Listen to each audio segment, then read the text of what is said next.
નમસ્કાર, જય શ્રી કૃષ્ણ, હર હર મહાદેવ. મિત્રો, સ્વાગત છે તમારું અમારી ચેનલમાં. અમારી આ વિડીયો તમને ગમે તો લાઈક કરજો અને કોમેન્ટ બોક્સમાં હર હર મહાદેવ અને જય શ્રી કૃષ્ણ લખવાનું ભૂલતા નહીં. ભગવાન કેવા લોકોને અપાર ધન સંપત્તિ અને સુખ સમૃદ્ધિ આપે છે અને કેવા લોકો પાસેથી છીનવી લે છે. મિત્રો, જો તમે આ કહાની અંત સુધી ધ્યાનથી સાંભળીને જીવનમાં ઉતારી લેશો તો તમારી આવનારી 7 પેઢીઓ સુધી ગરીબી અથવા દુઃખ તમારા પરિવારને જોવા પણ નહીં મળે. મિત્રો, ભગવાનને માનવાવાળા તો કરોડો લોકો છે, પરંતુ ભગવાન કોને માને છે એ રહસ્ય જાણવું ખૂબ જ જરૂરી છે. તો પછી પ્રશ્ન એ છે કે શું ભગવાનને માનવાથી ભગવાન પ્રસન્ન થઈ જાય છે? કદાચ ભગવાનને માનવાથી ભગવાન પ્રસન્ન થઈ જતા હોય તો પછી એ પોતાની કૃપા આપણા પર કેમ નથી વરસાવતા? તો પછી ઘણા બધા લોકો કેમ ભગવાનની કૃપાથી વંચિત રહે છે? કદાચ એવું લાગે છે કે આપણે હજુ સુધી એ નથી સમજી શક્યા કે ભગવાન આપણાથી ક્યારે પ્રસન્ન થાય છે અને ક્યારે નારાજ થાય છે. જે દિવસે આપણે આ વાતને સમજી જઈશું એ દિવસથી ભગવાન સંપૂર્ણપણે કૃપા આપણા ઉપર વરસાવવા લાગશે. મિત્રો, ઘણા બધા એવા પ્રશ્નો આપણા મનમાં ઉઠતા હોય છે. એ જ બધા જ પ્રશ્નોના જવાબ આપણે આજની આ કહાનીમાંથી મળી જશે. એટલે કહાની શરૂ કરીએ એ પહેલાં તમને વિનંતી છે કે આ વિડીયોને અંત સુધી ધ્યાનથી સાંભળજો અને વિડીયો પસંદ આવે તો લાઈક, શેર અને નવા હોય તો ચેનલને સબસ્ક્રાઈબ કરી કોમેન્ટ બોક્સમાં હર હર મહાદેવ જરૂરથી લખજો, જેનાથી ભગવાન મહાદેવજીની કૃપા આપણા સૌ પર નિરંતર બની રહે. તો ચાલો શરૂ કરીએ આજની કહાની. મિત્રો, કેવી રીતે એક ગરીબ મોચીને ભગવાને કરોડપતિ બનાવી દીધો એ આપણને આ કહાનીના માધ્યમથી જાણવા જઈ રહ્યા છીએ. આ કહાનીમાંથી આપણે એ પણ જાણીશું કે ભાઈ સાથે દગો કરવાવાળા વ્યક્તિ ભગવાન કેવો દંડ આપે છે. મિત્રો, કહેવાય છે કે બીજાને દગો આપવો એ આ દુનિયામાં સૌથી મોટું પાપ માનવામાં આવે છે અને પોતાના સગા ભાઈ સાથે દગો કરવો અને એની સાથે બેઈમાની કરવી, એનું ધન સંપત્તિ પર કબજો કરી લેવો એ તે ખૂબ જ મોટો અપરાધી શ્રેણીમાં આવે છે. આવા અપરાધ કરનાર વ્યક્તિને ભગવાન ક્ષમા પણ નથી કરતા. તો ચાલો સાંભળીએ આ જ્ઞાનવર્ધક અને પ્રેરણાદાયી કહાની. એક સમયની વાત છે. એક નગરમાં એક મોચી રહેતો હતો. મોચી ખૂબ જ ગરીબ હતો અને એ 2 ટાઈમનું ભોજન મળવું પણ ખૂબ જ મુશ્કેલ હતું. આ મોચી લોકોના બૂટ ચંપલ સીવવાનું કામ કરતો હતો. એની સાથે પોતાની એક એવી કોઈ જગ્યા નહોતી કે જ્યાં બેસીને પોતાનું કામ કરી શકે. એટલા માટે એ ક્યારેક રસ્તા પર તો ક્યારેક ગામના પાદર પર બેસીને લોકોના બૂટ ચંપલ સીવતો રહેતો અને એના કામના બદલામાં જે પૈસા મળતા એનાથી પોતાનું ગુજરાન ચલાવતો. આ મોચી ખૂબ જ સંતોષી હતો અને આવું કામ કરીને પોતાનું જીવન પસાર કરી રહ્યો હતો. એક સમયની વાત છે. શ્રાવણ મહિનાનો સમય આવ્યો અને તમે તે જાણો જ છો કે શ્રાવણ મહિનો કેટલો પવિત્ર માનવામાં આવે છે. ભગવાન મહાદેવજીના ભક્તો શ્રાવણ મહિનામાં ભગવાન શિવજી પર જળનો અભિષેક કરે છે. શિવ ભક્તો કાવડ યાત્રા લઈને નીકળે છે અને ગંગામાંથી જળ ભરીને ભગવાન શિવજીને અર્પણ કરે છે. મિત્રો, રોજની જેમ મોચી રસ્તાના કિનારે બેસીને બૂટ ચંપલ સીવી રહ્યો હતો અને આજુબાજુ શ્રાવણ મહિનાના સમય ચાલી રહ્યો હતો. એટલે ભગવાન મહાદેવના ઘણા બધા ભક્તો અને શ્રદ્ધાળુઓ કાવડ લઈને ભગવાન શિવજી પર જળ અભિષેક કરવા માટે જઈ રહ્યા હતા. ત્યારે આ મોચીએ જોયું કે ઘણા બધા શિવ ભક્તો અને શ્રદ્ધાળુઓ કાવડ લઈને ભગવાન શિવજીને જળ અર્પણ કરવા માટે જઈ રહ્યા છે. આ જોઈને મોચીને પણ અંદરો પણ એક ભાવના પકડી થઈ કે હું હમણાં જ ભગવાન શિવજી માટે કાવડ લઈને જાઉં અને એમના પર જળ અભિષેક કરું. પરંતુ એ બિચારો પોતાનું મન મારીને ત્યાં જ બેસી રહ્યો અને વિચારવા લાગ્યો કે મારી પાસે તો એટલા પૈસા પણ નથી તે હું કાવડ કેવી રીતે લઈ શકીશ? આખો દિવસ મહેનત મજૂરી કરીને જે પૈસા કમાઉં છું એમાંથી તો મને ફક્ત સવાર સાંજનું ભોજન પ્રાપ્ત થાય છે. તો તો પછી હું કાવડ માટે પૈસા ક્યાંથી લાવીશ? હું તો આખો દિવસ કામ કરીશ ને ફક્ત આટલું જ કમાઉં છું. હવે મોચી આવા વિચાર કરીને ત્યાં જ બેસી રહ્યો, પરંતુ એના મનમાં ભગવાન શિવજી પ્રત્યે ભક્તિનો ભાવ જાગૃત થઈ ગયો હતો અને એણે નક્કી કરી લીધું હતું કે હું કાવડ લઈને ભગવાન શિવજી પર જળ અર્પણ કરવા માટે જરૂર જઈશ. અત્યારે નહીં તો આવતા વર્ષે જઈશ. જ્યારે ફરીથી શ્રાવણ મહિનો આવશે ત્યારે જઈશ, પણ ભગવાન શિવજીને જળ અર્પણ કરવા જરૂર જઈશ. આવી રીતે વિચાર કર્યા બાદ એ પોતાના રોજના કામમાં વ્યસ્ત થઈ ગયો, પરંતુ દિવસથી ભગવાન શિવજી પ્રત્યે એના મનમાં ભક્તિ વધતી ગઈ. હવે એ રોજ સવાર સાંજે ભગવાન મહાદેવજીની પૂજા કરવા લાગ્યો અને આખો દિવસ રસ્તાના કિનારે બેસીને લોકોના બૂટ ચંપલ સીવતો રહેતો. અને એક દિવસ આ મોચી ક્યાંક જઈ રહ્યો હતો ત્યારે રસ્તામાં એને એક કુંભારની દુકાન જોવા મળી. કુંભાર માટીના વાસણો બનાવી રહ્યો હતો અને એની બાજુ પૈસા બચત કરવાનો ગલ્લો પડ્યો હતો. મોચીએ જ્યારે આ ગલ્લો જોયો ત્યારે એને વિચાર્યું કે હું રોજ જેટલા પૈસા કમાઉં છું એમાંથી 2-4 પૈસા બચાવીને આ ગલ્લામાં રાખીશ અને આવી રીતે બચત કરીને 1 વર્ષમાં હું એટલા પૈસા ભેગા કરી લઈશ કે આવતા વર્ષે હું ભગવાન શિવજી પર જળ અર્પણ કરવા માટે જઈ શકું છું. ત્યારે મોચીએ કુંભાર પાસેથી ગલ્લો ખરીદી લીધો અને પોતાના ઘરે આવી ગયો. ઘરે આવીને એ એની પત્નીને કહેવા લાગ્યો કે જો હું આ ગલ્લો લાવ્યો છું. ત્યારે એની પત્ની કહેવા લાગી કે તમે આનું શું કરશો? ત્યારે મોચીએ પોતાના મનની ઈચ્છાઓ એની પત્નીને જણાવી અને કહેવા લાગ્યો કે આપણે રોજ જેટલા પૈસા કમાઈએ છીએ એમાંથી 2-4 પૈસા બચાવીને આ ગલ્લામાં નાખતા રહીશું. ધીમે ધીમે આ ગલ્લામાં 1 વર્ષમાં થોડા પૈસા ભેગા થઈ જશે અને ત્યારબાદ એ પૈસાથી આપણે એક કાવડ તૈયાર કરશું અને શ્રાવણ મહિનામાં ભગવાન શિવજી પર જળ અર્પણ કરવા માટે કાવડ યાત્રામાં જઈશું. મોચીની વાત સાંભળીને એમની પત્ની ખૂબ જ ખુશ થઈ ગઈ અને કહેવા લાગી કે જો આ વાત સાચી હોય તો આજથી હું પણ તમારા કામમાં મદદ કરીશ. મિત્રો, હવે એ મોચી અને એની પત્ની ભગવાન શિવજીની પૂજા કરીને પોતાનું કામ કરવા લાગ્યા અને સાંજે મોચી જેટલા પૈસા કમાઈને લાવતો એમાંથી 2 પૈસા બચતા હતા એ ગલ્લામાં નાખવા લાગ્યા. આવી રીતે ધીરે ધીરે સમય વીતવા લાગ્યો અને 1 વર્ષ બાદ એને પોતાનો ગલ્લો ભરી દીધો. આ બાજુ જ્યારે શ્રાવણ મહિનો આવ્યો અને શ્રાવણ મહિનામાં દર વર્ષની જેમ ભગવાન શિવજીના ભક્તો ઘણા પોતપોતાના કાવડ લઈને ભગવાન શિવજીને જળ અભિષેક કરવા માટે મંદિર તરફ જવા લાગ્યા. આ બાજુ મોતીએ એવું જોયું ત્યારે એને પણ વિચાર્યું કે આ વર્ષે હું તો ભગવાન શિવજી પર કાવડ જરૂર ચઢાવીશ. આવો વિચાર કરીને પોતાના ઘરે આવ્યો અને ઘરે આવીને એને પેલો ગલ્લો તોડી નાખ્યો. એમાં જેટલા પૈસા નીકળ્યા એ બધા જ પૈસા લઈને બજારમાં એક કાવડ તૈયાર કરાવી અને એને ખૂબ જ સારી રીતે શણગારી. ત્યારબાદ ખૂબ જ ભાવથી ગંગામાં સ્નાન કરવા ગયો અને સ્નાન કર્યા બાદ ગંગાજીમાંથી કાવડમાં જળ ભરીને ભગવાન શિવજીને કાવડ ચઢાવવા માટે ચાલી નીકળ્યો. હવે મનમાં ભગવાન મહાદેવજીના નામનું સ્મરણ કરતાં કરતાં એ ભગવાન શિવજીના મંદિર તરફ ચાલવા લાગ્યો. કાવડ એને પોતાના ખભા ઉપર મૂકી હતી અને ખૂબ જ ભાવથી ભગવાન શિવજીના મંદિર તરફ ચાલી રહ્યો હતો. આ બાજુ ભગવાન શિવજી અને માતા પાર્વતી આ દ્રશ્ય જોઈ રહ્યા હતા અને કહેવાય કે ભગવાનની નજરથી કોઈ બચી શકતું નથી. આ બધા જ લોકોએ જુએ છે, પરંતુ અમુક મૂર્ખ લોકો એવું લાગે છે કે ભલે તમે ગમે એટલો ખોટો કામ કરી લ્યો, તમને કોઈ જોઈ નથી રહ્યું. આવા લોકો દુનિયાથી તો ડરે છે, પરંતુ ભગવાનથી નથી ડરતા. આવા લોકો એ ભૂલી જાય છે કે કણ કણમાં વ્યાપક ઈશ્વર આપણા દરેક કર્મને જોઈ રહ્યા છે. ભગવાન શિવજી અને માતા પાર્વતી જોઈ રહ્યા હતા. ત્યારે પાર્વતીજીએ કહ્યું કે પ્રભુ, જુઓ તો ખરા, તમારો કેટલો પ્રિય ભક્ત છે.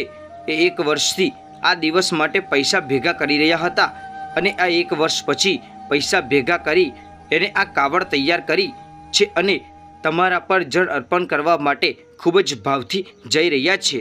ત્યારે ભગવાન મહાદેવજી કહે છે કે હે દેવી પાર્વતી, હું જોઈ રહ્યો છું અને તમે સાચું જ કહી રહ્યા છો. મારો આ ભક્ત મને મળવા માટે 1 વર્ષથી યોજના બનાવી રહ્યો હતો અને 1 વર્ષ પૈસા ભેગા કરી રહ્યો હતો, પરંતુ હવે હું મારા ભક્તની પરીક્ષા લેવા માગું છું.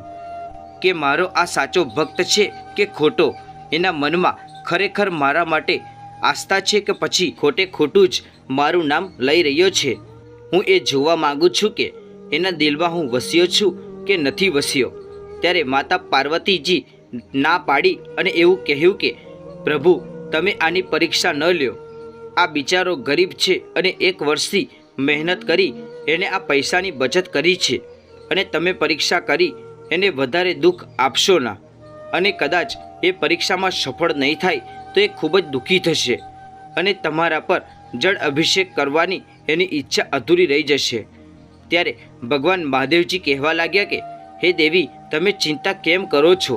હું તો મારા સાચા ભક્ત હોય એની જ પરીક્ષા લઉં છું, અને જે ભક્તોને હું સારી રીતે જાણી લઉં છું એના હૃદયમાં જઈને જોઈ લઉં છું કે એના હૃદયમાં મારા પ્રત્યે ભક્તિ છે કે નહીં. એટલા માટે મારે આ ભક્તની પરીક્ષા જરૂર કરવી પડશે.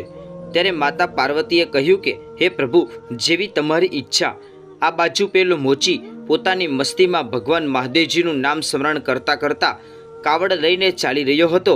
ત્યારે જ ભગવાન મહાદેવજી એક વૃદ્ધ વ્યક્તિનું સ્વરૂપ ધારણ કરીને જે રસ્તા પરથી કાવડિયાઓ જઈ રહ્યા હતા એ જ રસ્તા પર બેસી ગયા, અને રસ્તા પર જેટલા પણ કાવડિયાઓ નીકળતા હતા એની પાસે ભગવાન મહાદેવજી વૃદ્ધ વ્યક્તિના સ્વરૂપે પાણી માગવા લાગ્યા અને કહેવા લાગ્યા કે ભાઈ, મને થોડુંક પાણી પીવડાવી દો. હું ખૂબ જ તરસ્યો છું અને તરસના કારણે મારો જીવ નીકળી રહ્યો છે. એટલા માટે કૃપા કરીને મને પાણી પીવડાવો, મારો જીવ બચાવો. આ ગરીબ વૃદ્ધ વ્યક્તિને જોઈને બધા જ કાવડિયાઓ કહેવા લાગ્યા કે આ કેવો પાગલ વ્યક્તિ બેઠો છે અને કંઈ કહી રહ્યો છે, મને પાણી પીવડાવી દો. અને એ પણ ખબર નથી કે આ જળ એમને શિવજી પર જળ અભિષેક કરવા માટે લઈને જઈ રહ્યા છીએ. આ જળ આપણે પીવડાવી દઈશું તો શિવજી પર શું ચઢાવશું? કદાચ આ વૃદ્ધ વ્યક્તિ મરી જાય તો પણ આપણે એનાથી શું મતલબ છે? એટલે આપણે એને પાણી પીવડાવીને આપણી યાત્રા બંધ ન રાખવી જોઈએ. મિત્રો, ત્યારબાદ પણ જેટલા શ્રદ્ધાળુઓ ત્યાંથી પસાર થયા એની પાસેથી ભગવાન શિવજી વૃદ્ધ વ્યક્તિના વેશમાં પાણી પીવડાવવાનું કહેતા રહ્યા, પરંતુ કોઈ પણ વ્યક્તિએ પાણી પીવડાવવા માટે તૈયાર ન થયો. આ બાજુ માતા પાર્વતી પણ જોઈ રહ્યા હતા કે આટલા બધા લોકોમાં કોઈ પણ વ્યક્તિ મારા સ્વામીને પાણી પીવડાવવા માટે ઊભો નથી રહ્યો. આ કેવી ભક્તિ છે, કેવું મનુષ્યનું દુઃખ કોઈનાથી નથી દેખાતું. થોડીવાર પછી પેલો મોચી ત્યાંથી નીકળ્યો જે ભગવાન ભક્તિમાં લીન હતો, અને જે જ્યારથી આ વૃદ્ધ વ્યક્તિ પાસે પસાર થયો ત્યારે વૃદ્ધ વ્યક્તિના વેશમાં બેસેલા ભગવાન શિવજી એને રોકીને કહેવા લાગ્યા કે દીકરા, મને ખૂબ જ તરસ લાગી છે અને તરસથી મારો જીવ નીકળી રહ્યો છે, અને કદાચ મને પાણી નહીં મળે તો મારો જીવ નીકળી જશે અને હું મરી જઈશ. મેં ઘણા બધા કાવડિયાઓ પાસેથી પાણી માગ્યું હતું, પરંતુ કોઈએ મને એક ટીપું પણ પાણી ન આપ્યું. દીકરા, હું તરસથી જ મરી રહ્યો છું, એટલે મને પાણી પીવડાવ. આ બધા ભોલેનાથના કેવા ભક્તો છે જે એક તરસ્યાને ટીપું પાણી નથી પીવડાવતા. એટલે તમને વિનંતી કરું છું કે તમે જે લોટામાં જળ લઈને જઈ રહ્યા છો એ મને પીવડાવી દો તો મારો જીવ બચી જશે.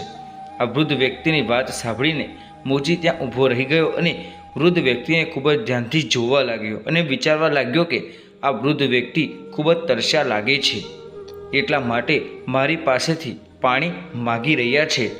પાણી તો હું એને પીવડાવી દઈશ, પરંતુ આ જળ તો હું ભગવાન શિવજી પર ચઢાવવા માટે લઈને જઈ રહ્યો છું, અને મેં તો 1 વર્ષથી પૈસા ભેગા કર્યા હતા ત્યારે આ કાવડ તૈયાર થઈ છે, અને ખૂબ જ મહેનત કરીને ખૂબ જ ખુશીથી કાવડમાં જળ લઈને જઈ રહ્યો છું. હું તો 1 વર્ષથી રાહ જોઈ રહ્યો હતો કે ક્યારે શ્રાવણ મહિનો આવશે અને ક્યારે હું ભગવાન શિવજી પર જળ અર્પણ કરીશ. 1 વર્ષ પછી મારું સપનું પૂરું થવા જઈ રહ્યું છે, અને રસ્તામાં મને આ વૃદ્ધ વ્યક્તિ પાણી પીવડાવવાનું કહે છે. આવી રીતે મોચી વિચારમાં ડૂબી ગયો હતો. એટલી વારમાં એ વૃદ્ધ વ્યક્તિ કહેવા લાગ્યા કે શું થયું દીકરા, શું વિચારી રહ્યો છું? દીકરા, હું તરસથી મરી રહ્યો છું, મને જલ્દીથી પાણી પીવડાવ, નહીંતર મારું મૃત્યુ થઈ જશે. આ વૃદ્ધ વ્યક્તિને પાણી માટે આ જીજી કરતા જોઈને મોચીને ખૂબ જ દયા આવી ગઈ, અને તેણે તરત જ ભગવાન શિવજીની માફી માગી અને કહેવા લાગ્યો કે હે પ્રભુ, મને માફ કરજો. હું આ કાવડ અને આ જળ આવતા વર્ષે તમારા ઉપર ચઢાવીશ. હું ફરીથી પૈસા ભેગા કરીશ અને ફરીથી ગલ્લામાં બચત કરીશ અને આવતા વર્ષે જ્યારે શ્રાવણ મહિનો આવશે ત્યારે હું આ જળ તમને અર્પણ કરીશ. પરંતુ અત્યારે આ જળ આ વૃદ્ધ દાદાને પીવડાવવું ખૂબ જ જરૂરી છે, એટલે હું એને પીવડાવી દઉં છું. હે પ્રભુ, મને માફ કરજો, કેમ કે આ વૃદ્ધ વ્યક્તિ તરસથી વ્યાકુળ થઈને મરી રહ્યા છે અને મારો ધર્મ છે કે હું એને પાણી પીવડાવી અને એનો જીવ બચાવું. આ વ્યક્તિ પાણી વગર મરી જશે તો તમારા પર જળ અર્પણ કરવાનું વ્યર્થ ગણાશે. એટલે સૌથી પહેલાં તો મારો એ ધર્મ છે કે હું એનો જીવ બચાવું, અને જો પાણી વગર જ મરી જશે તો મને ખૂબ જ મોટું પાપ લાગશે.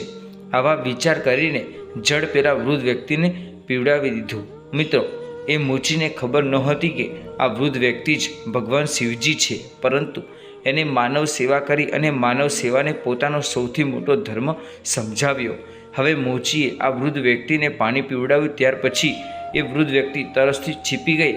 ત્યારે મોચી પ્રણામ કરીને કહેવા લાગ્યો કે દાદા, હવે હું મારા ઘરે પાછો જાઉં છું, કેમ કે મારી પાસે ભગવાન શિવજી પર ચઢાવવા માટે જળ નથી રહ્યું. કાંઈ વાંધો નહીં, હું આવતા વર્ષે શિવજી પર જળ ચઢાવી દઈશ. આવું કહીને મોચી પોતાના ઘર તરફ ચાલવા લાગ્યો. ત્યારે ભગવાન શિવજી કહે છે, વૃદ્ધ વ્યક્તિના વેશમાં કહેતા એમણે એને રોકી લીધો અને એવું કહ્યું કે દીકરા, થોડીવાર ઊભો રહેજે, કેમ કે તું મારા ઘરે જઈ રહ્યો છું અને ઘરેથી ખાલી હાથે ન જવાય. આપણે જ્યારે પણ ઘરે જઈએ ત્યારે કંઈક ને કંઈક લઈને જવું જોઈએ. તને હું કંઈક આપવા માગું છું, એ તું તારા ઘરે લઈ જા. હવે મોચી વિચારવા લાગ્યો કે કોણ જાણે આ દાદા મને શું આપવાના હશે. અને ત્યારબાદ મોચી એવું કહ્યું કે ઠીક છે, જેવી તમારી ઈચ્છા. ત્યારે વૃદ્ધ દાદાએ બીલીપત્ર કાઢ્યા અને બીલીપત્ર મોચીને આપી દીધા અને એવું કહ્યું કે તું આ બીલીપત્રને તારા લોટામાં મૂકી દે અને આ લોટો લઈને સાંજે જે જગ્યાએ તું પૂજા કરે છે એ જગ્યાએ છાણથી લીપી અને આ લોટાને બંધ કરીને મૂકી દે છે. વહેલી સવારે બંને પતિ પત્ની ઉઠીને પૂજા કરજો અને પૂજા કર્યા બાદ આ લોટાને ખાલી અંદર જોજો.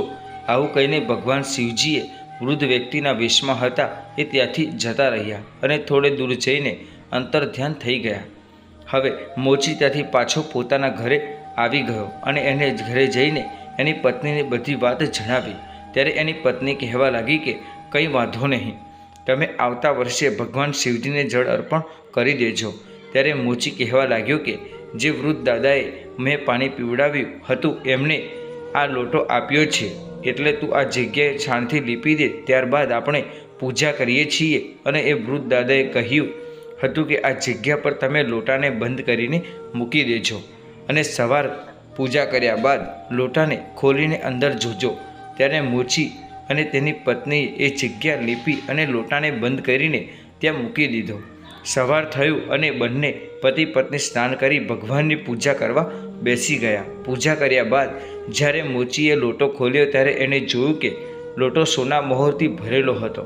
લોટાની અંદર સોના મહોરો જોઈને મોચીની આંખમાં આંસુ આવી ગયા અને બંને પતિ પત્ની રડવા લાગ્યા અને કહેવા લાગ્યા કે હે પ્રભુ, આ તો અપાર ધન છે. મને એવું લાગ્યું છે કે ભગવાન શિવજીએ આપણા પર કૃપા કરી છે. ત્યારબાદ એની પત્ની કહેવા લાગ્યો કે મને તો એવું લાગી રહ્યું છે કે એ વૃદ્ધ દાદાના વેશમાં ભગવાન શિવજી જ હતા. મેં એ જળ ભગવાન શિવજીને પીવડાવ્યું હતું, પરંતુ હું એને ઓળખી ન શક્યો. તમારી લીલાને ધન્ય છે પ્રભુ, એમની કૃપાથી જ બીલીપત્ર સોના મોહરમાં બદલાઈ ગયા છે. મિત્રો, હવે એ મોચીની શ્રદ્ધા ભગવાન શિવજી પર ખૂબ જ વધી ગઈ હતી. સોના મહોરો જોઈને એ બંને પતિ પત્ની ખુશ થઈ ગયા હતા અને ત્યારબાદ સોના મહોરો વેચી અને મોચીએ પોતાની એક દુકાન ખરીદી અને હવે નવી દુકાનમાં પોતાનું કામ કરવાનું શરૂ કરી દીધું. ધીરે ધીરે ભગવાન શિવજીની કૃપાથી એની દુકાન ખૂબ જ ચાલવા લાગી. એને એટલી બધી પ્રગતિ કરી લીધી કે એમાંથી એણે ખૂબ જ પૈસા કમાઈ લીધા. પૈસા કમાયા બાદ એણે ખૂબ જ સારું મોટું મકાન બનાવ્યું અને બંને પતિ પત્ની એમાં ખૂબ જ આનંદથી રહેવા લાગ્યા. અને એ બંને પતિ પત્ની ભગવાન શિવજીની ભક્તિમાં ડૂબી ગયા હતા, કેમ કે હવે એમની પાસે પૈસાની કોઈ કમી ન હતી. મિત્રો, એ મોચી પૈસાવાળો તો બની જ ગયો, પરંતુ એને ભગવાન શિવજીની ભક્તિ કરવાનું તોડ્યું ન હતું. અમુક લોકો એવા પણ હોય છે કે જેના પર ભગવાનની કૃપા થાય છે અને એના ઘરમાં ધન દોલતના ભંડાર ભરી દે છે. ત્યારે આવા લોકો ભગવાનને ભૂલી જાય છે. પરંતુ મિત્રો, આ મોચીએ ભગવાનને ક્યારે ભૂલ્યા નહીં અને રાત દિવસ ભગવાનની ભક્તિ કરતા રહ્યા. ભગવાન શિવજી મોચીના ઘરમાં બધા જ પ્રકારની ખુશીઓ આપવા લાગ્યા અને બધા જ ભંડાર ભરતા રહ્યા. આ બાજુએ મોચીનો એક ભાઈ હતો અને તો પહેલેથી જ એની એક દુકાન હતી અને એની દુકાન પણ ખૂબ જ સારી ચાલી રહી હતી. પરંતુ અચાનક એને જોયું કે રસ્તાના કિનારે બેસીને બૂટ ચંપલ સીવાવાળો મારો ભાઈ, જેને સવાર સાંજનું ભોજન મળવું એ પણ મુશ્કેલ હતું, એ આજે અચાનક આટલો મોટો શેઠ બની ગયો છે. આ ગરીબ આટલો મોટો પૈસાવાળો કેવી રીતે બની ગયો હશે? એને પોતાની દુકાન પણ ખરીદી લીધી અને એક સારું મકાન પણ બનાવી દીધું છે. એની પાસે તો ખૂબ જ ધન છે. પોતાના ભાઈની પ્રગતિ જોઈને ઈર્ષા થવા લાગી. એટલે હવે એ રાત દિવસ એના ભાઈના વિચારોમાં રહેતો હતો અને એની ઈર્ષા કર્યા કરતો. મિત્રો, એ વાત સ્વાભાવિક છે કે જ્યારે તમારી પાસે ધન આવી જાય અને તમારી સારી એવી કમાણી થવા લાગે ત્યારે ઈર્ષા કરવાવાળા લોકો પણ વધી જાય છે. આવી રીતે મોચીનો ભાઈ અને એની ઈર્ષા કરવા લાગ્યો અને એ કોઈપણ રીતે નીચો પાડવા માગતો હતો. એને એક દિવસ એ મોચી પર ચોરીનો આરોપ લગાવી દીધો અને ગામના લોકોને એવું કહ્યું કે મારા ભાઈએ મારી દુકાનમાંથી પૈસા ચોર્યા છે અને મારી દુકાનમાંથી બૂટ ચંપલ ચોરી એણે દુકાનમાં મૂકી દીધા છે. ત્યારે ગામના લોકોએ મોચીને બોલાવીને પૂછ્યું કે શું તે ચોરી કરી છે? તે તારા ભાઈની દુકાનમાંથી પૈસા ચોર્યા છે? એ સમયે એનો ભાઈ ત્યાં ઊભો રહ્યો અને એને પણ એવું જ કહી રહ્યો હતો કે આણે જ મારી દુકાનમાંથી ચોરી કરી છે અને પૈસા તેમજ સામાન ચોરી લીધો છે, એટલા માટે એ આટલો મોટો પૈસાવાળો બની ગયો છે. પોતાના ભાઈની આવી વાત સાંભળીને મોચી રડવા લાગ્યો અને કહેવા લાગ્યો કે નહીં ભાઈ, મેં તારી કોઈ પણ વસ્તુ નથી ચોરી. આ તો વૃદ્ધ દાદાની કૃપા છે, એમને જે મારા માટે બધું કર્યું છે. ત્યારબાદ એની આખો ઘટના ગામના લોકોને સંભળાવી દીધી, પરંતુ લોકોએ એની વાત પર વિશ્વાસ ન આવ્યો અને લોકોએ કહેવા લાગ્યા કે આ વૃદ્ધ દાદા કોણ છે? ત્યારે મોચીએ જવાબ આપ્યો કે એ દાદા એટલે કે ભગવાન શિવજી હતા અને એને જ આ બધું મને આપ્યું છે. ત્યારબાદ મોચી કહેવા લાગ્યો કે હું ભગવાન શિવજીના મંદિરે જળ અભિષેક કરવા જઈ રહ્યો હતો, ત્યારે રસ્તામાં મને એક તરસ્યા વૃદ્ધ દાદા મળ્યા અને મેં એને જળ પીવડાવી દીધું. ત્યારે એમને મને બીલીપત્ર આપ્યા અને એ બીલીપત્રોનો સોના મોહરમાં બદલાઈ ગયા. એ સોના મોહરોને વેચીને મેં આ બધું કર્યું છે. મેં કોઈ પણ પ્રકારની ચોરી નથી કરી. મોચીની વાત સાંભળીને બધા જ લોકો હસવા લાગ્યા અને કહેવા લાગ્યા કે આ તો પાગલ છે. ભગવાન શિવજી કોઈને આપવા માટે પોતે ચાલીને થોડા આવે. ત્યારે મોચીએ કહ્યું કે તમે મારી વાતનો વિશ્વાસ કરો, આ ભગવાન શિવજીએ મને આપ્યું છે. પરંતુ મિત્રો, એવું કહેવાય છે કે આ દુનિયાના લોકો ખૂબ જ અજીબ હોય છે. જ્યાં સુધી ચમત્કાર નથી જોઈ લેતા ત્યાં સુધી નમસ્કાર નથી કરતા. એટલા માટે જ આવા લોકોની પાસે ભગવાન સ્વયં આવે તો પણ એને ઓળખી નથી શકતા, કેમ કે એમના પર લોભના નામનો પડદો હોય છે.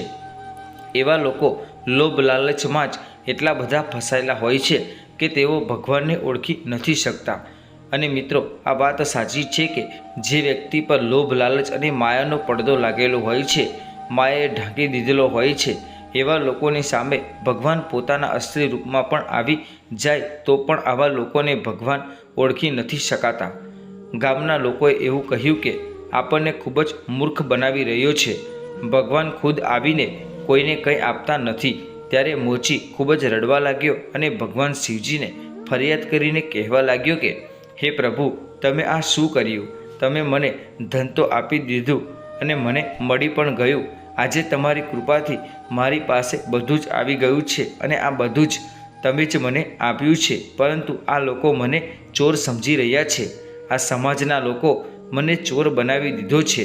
સંસારના લોકોને તો છોડો, પરંતુ મારો સગો ભાઈ મને ચોર સાબિત કરવા લાગી ગયો છે. આના કરતાં તો સારું એ હતું કે મને આ બધું ન આપ્યું હોત અને હું ગરીબ જ હોત.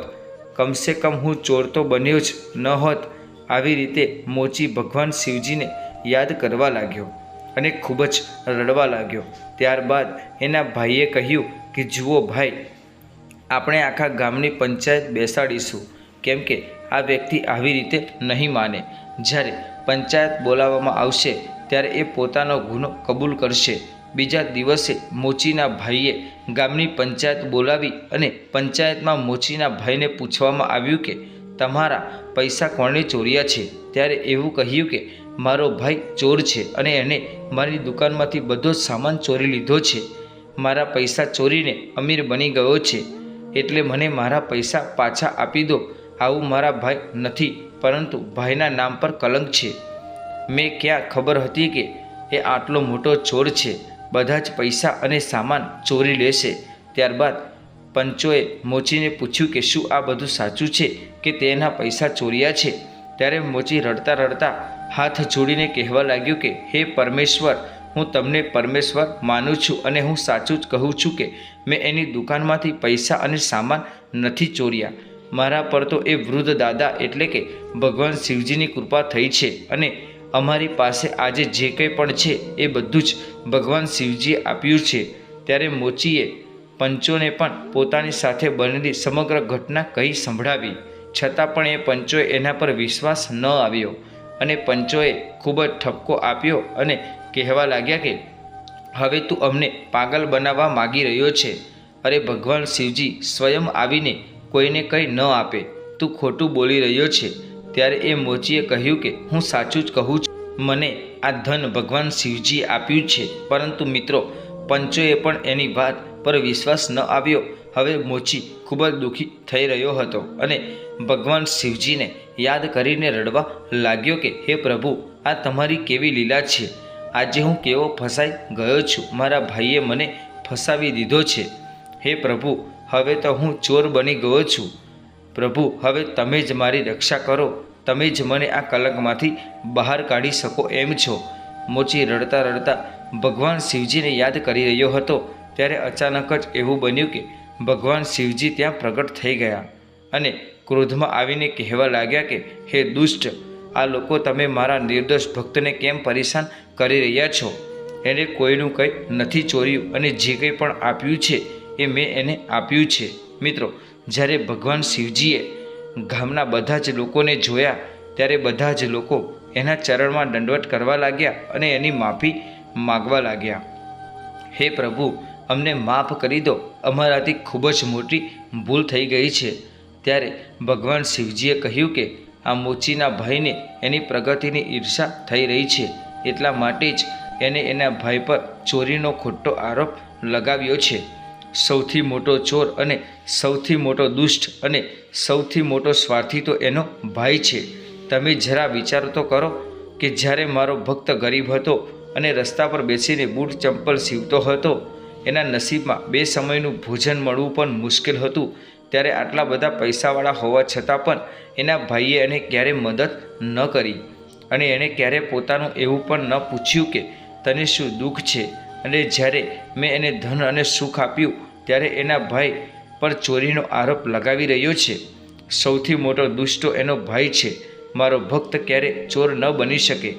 આ વ્યક્તિ જૂઠ્ઠું બોલીને એને ફસાવી રહ્યો છે. હવે હું તમને બધાને નહીં છોડું. મારા ભક્તોને હેરાન કરવાની સજા તમને બધાને જરૂર મળશે. ત્યારે બધા જ લોકો ફરીથી ભગવાન શિવજીના ચરણમાં પડી ગયા અને ક્ષમા માગવા લાગ્યા અને કહેવા લાગ્યા કે હે પ્રભુ, અમને માફ કરી દો, અમે તમારી લીલાને સમજી ન શક્યા. ત્યારે ભગવાન શિવજીનો ક્રોધ થોડો શાંત થયો અને ત્યારબાદ પોતાના ભક્ત મોચીને કહેવા લાગ્યા કે હે પુત્ર, તું મારી પાસે વરદાન માગ, હું આજે તારાથી ખૂબ જ પ્રસન્ન થયો છું. ત્યારે મોચી કહેવા લાગ્યો કે હે પ્રભુ, સૌથી પહેલાં તો તમે આ બધા જ લોકોને માફ કરી દો, કેમ કે આ બધા જ લોકો હકીકત નહોતા જાણતા અને તમે વરદાન આપવા માગતા હોય તો હું તમારી પાસે એવું વરદાન માગું છું કે તમારા ચરણમાં મારી ભક્તિ હંમેશા માટે બનેલી રહે. જ્યાં સુધી હું આ સંસારમાં જીવિત રહું ત્યાં સુધી તમારી ભક્તિ કરતો રહું અને દરેક સમયે તમારા નામના ગુણગાન ગાતો રહું. અને જ્યારે મારા પ્રાણ નીકળે ત્યારે તમારું નામ લેતા લેતા જ મારા પ્રાણ નીકળે. પોતાના ભક્તની પ્રાર્થના સાંભળીને ભગવાન શિવજી તથાસ્તુ કહીને ત્યાંથી અંતર્ધ્યાન થઈ ગયા અને ગામના બધા જ લોકો તે મોચી અને તેનો ભાઈ એની પાસે માફી માગવા લાગ્યો અને કહેવા લાગ્યો કે તું જ સૌથી મોટો ભક્ત છે. અમે તો મોહજાળમાં ફસાયેલા છીએ, એટલા માટે અમે જે સારું હોય એને ઓળખી નથી શકતા અને અમે કેવળ ખોટું દેખાય છે સારું તો એવા લોકોને દેખાઈ શકે છે જે મોહમાયા અને લોભથી લાલચથી દૂર રહે છે। મિત્રો, આ કહાનીમાંથી આપણને એ બોધ મળે છે કે ભક્તિ ખૂબ જ મોટી શક્તિ હોય છે। જે ભક્તની અંદર ભગવાન પ્રત્યે પ્રેમ અને નિસ્વાર્થ સેવા કરવાનો ભાવ હોય છે એમના પર ભગવાનની કૃપા થાય છે। ભગવાન એના માગતા પહેલાં જ એમની તમામ જરૂરિયાત વસ્તુઓ અને આપે છે। અને જે વ્યક્તિની અંદર અભિમાન અને ઘમંડ હોય છે, જેની અંદર સમાજ પ્રત્યે દયાભાવ નથી હોતો અને જે લોકો એવું વિચારતા હોય કે હું ઘણું બધું દાન કરી રહ્યો છું, એવું દેખાડવાની ભાવના હોય કે હું ભૂખ્યા લોકોને જમાડું છું એવો દેખાડો કરવા માગતા હોય, પરંતુ ભગવાનને ન પ્રત્યે ભાવ ન હોય અને જેના દિલમાં પ્રેમ ન હોય એવા લોકોની મોટામાં મોટી સેવા અને મોટામાં મોટું ધનપણ અને દાનપણ ભગવાનને ક્યારેય સ્વીકાર નથી કરતા।